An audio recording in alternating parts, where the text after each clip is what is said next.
Once the flight dynamics team has given the go-ahead, the Rosetta spacecraft will maneuver itself so that its Philae lander is on the right trajectory for the landing site.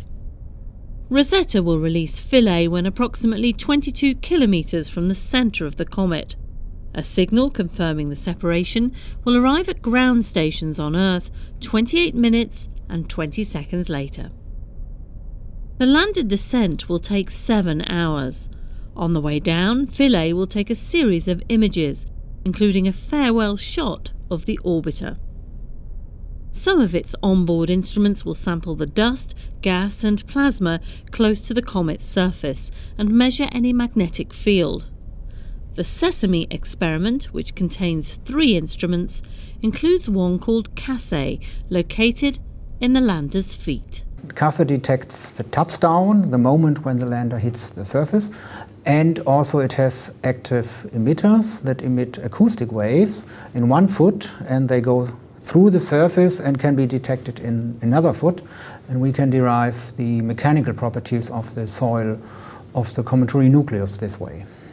The 3 lander legs will absorb the momentum and use it to drive an ice screw in each foot into the surface.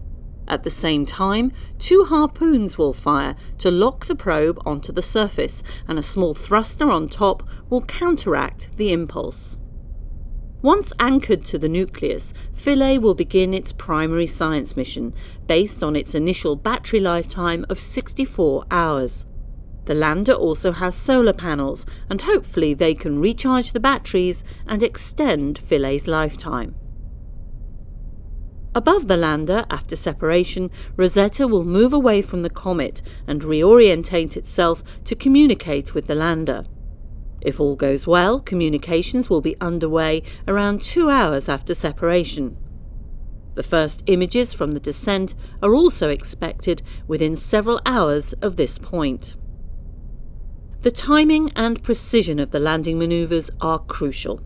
But once safely on the comet, Philae will undertake its in situ experiments.